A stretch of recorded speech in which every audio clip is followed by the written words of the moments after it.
off with the first run in the Hoka Speedgoat 5s. Also my first run in over a week, thanks to the stupid flu. Still not totally better.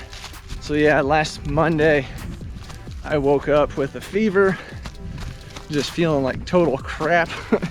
You know, body aches, all that stuff, chills. And Wednesday I decided to go to the doctor, get checked, make sure it wasn't COVID. So they did a COVID and a flu test, and I tested positive for the flu, but not the COVID virus. The nurse said I was one of the few rare ones to actually get the flu.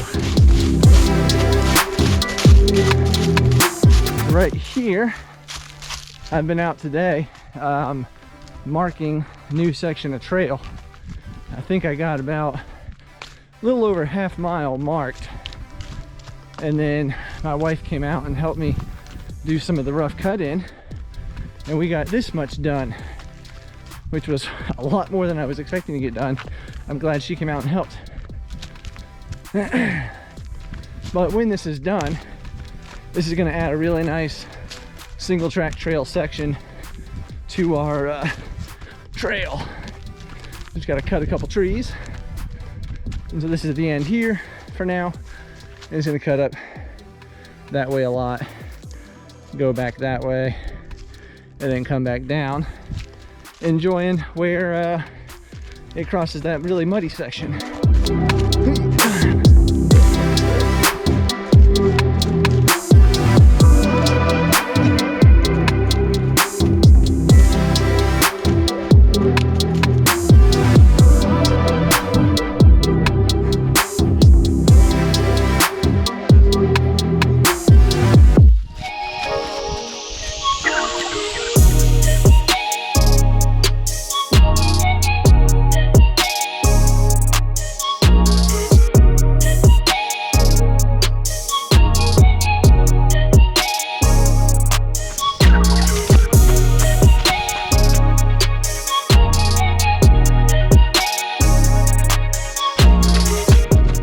Speedgoat 5s are definitely very cushioned. You feel up high, that's for sure, on top of the world running right now. Very little to no ground feel at all. Pretty much no ground feel.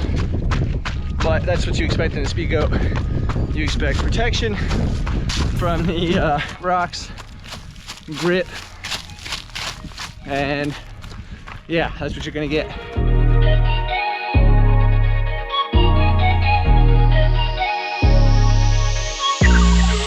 So basically how I design trail, the process I use is, first you have to figure out the property lines. So I use the government website, you know, like the GIS website, where you can see property lines and who owns the property. Then I take that property and I basically overlay it on top of like GaiaGPS.com to figure out my boundaries. And then I just play with some routes, figure out, you know, what looks interesting to run.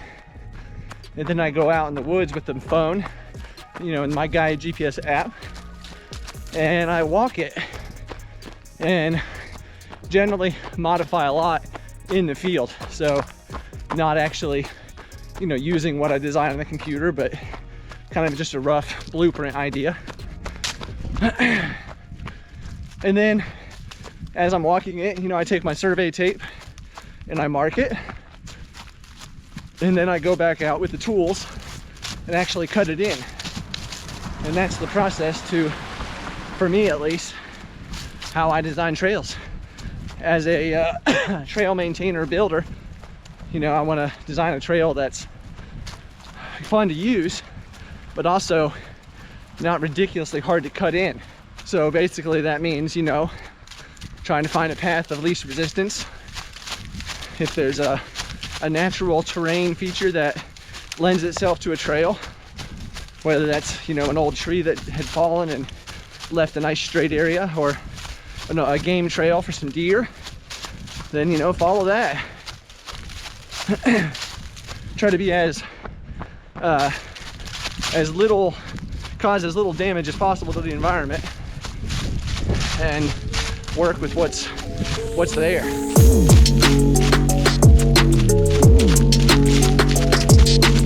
Probably just going to be able to do a real short run today, just testing out my lungs.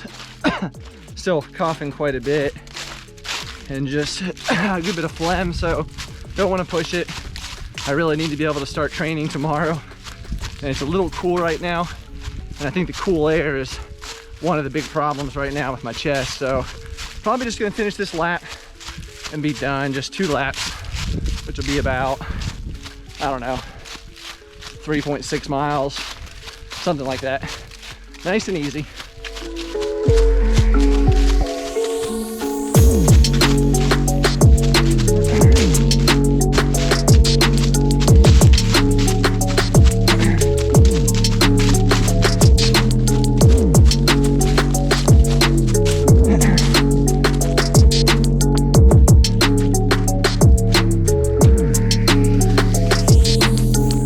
Family of Canadian geese over there.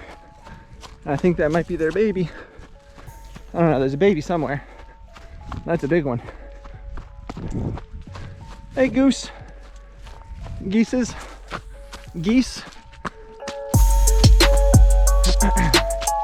Alright, there we go. About 3.8 miles done. This hat will not stay up right now. Try to make you see my face. But yeah, good run, easy. Lungs are definitely feeling a little, you know, a lot of coughing still. Goodness. So, all right.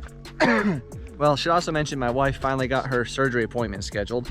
So it's not till March 2nd, which is just ridiculous. But yeah, so that's when she'll go in for the hip surgery. So yeah.